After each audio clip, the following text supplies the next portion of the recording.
So ito na yung ginawa natin kanina guys.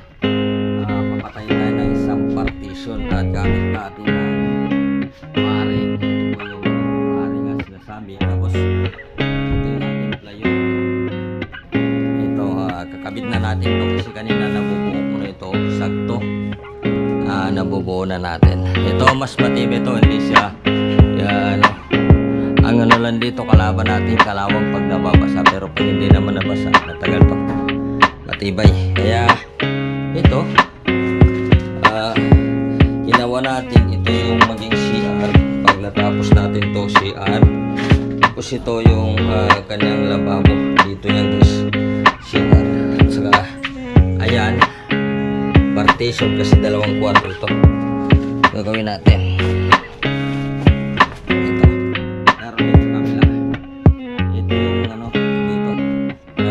sa kabila. Ayan ang loob naman isa. Ito isang pinto, isa rin dito. Kaya naghati yan ang ating pong gagawin na kwarto. Isa rin to sa ating sa kapaan. Lamang naman tira natin basta di bumabasa guys, tuke ang natin dyan.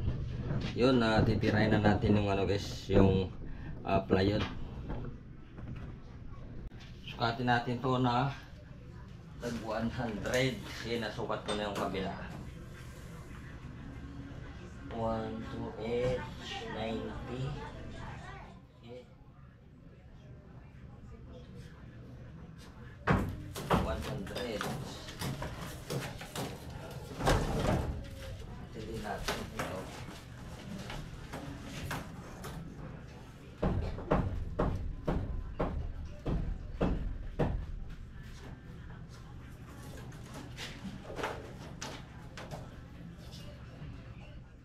Gamit natin guys pang lagari. Ito yung kanyang talim. Yan ang kanyang talim. Yan. Sasalpak natin. Ito yung ating palagari sa plywood.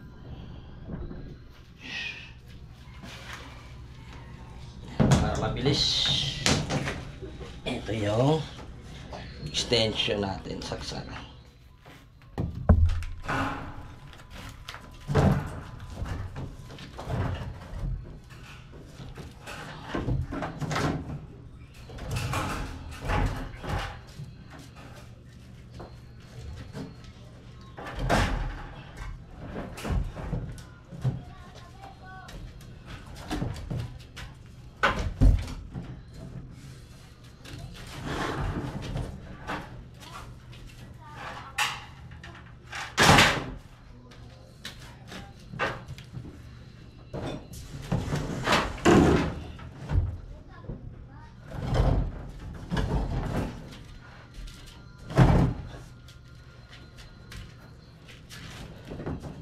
Ito yung gamit natin.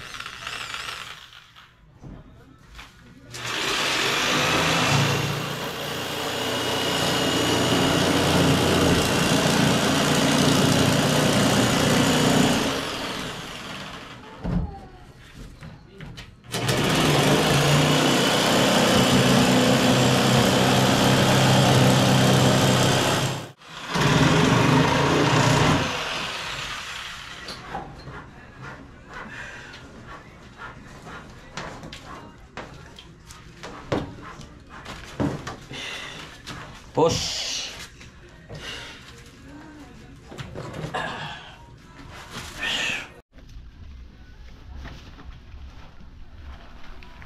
Okay na, okay na.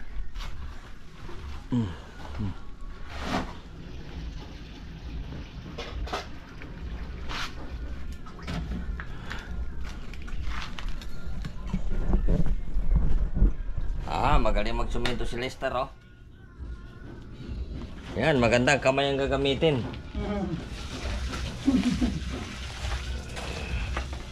Yan, first. Suminto si Lester. Kalawasan na. Yan, ito yung pangalawang kwarto. So, si Lester ang tagagawa ko. Yan, maliit lang yan. Pero malakas ang, ano yan.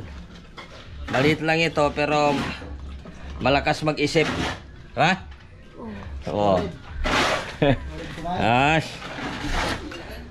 Yan, malapit na tayo makatapos sa isang kwarto. Siguro mga 2 araw, maging 3 araw. Finish na. Ano na itong isa? Maging finish na natin ito. Pagod na guys. Ito na. Nagkakabit naman kami ng paring. Ito yung paring na aming kinakabit. Ayan siya.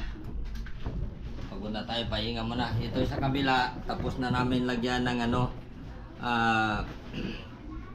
partition. Ito na, ano na ito, na finishing na dito sa kanyang baba, kaya okay na yan.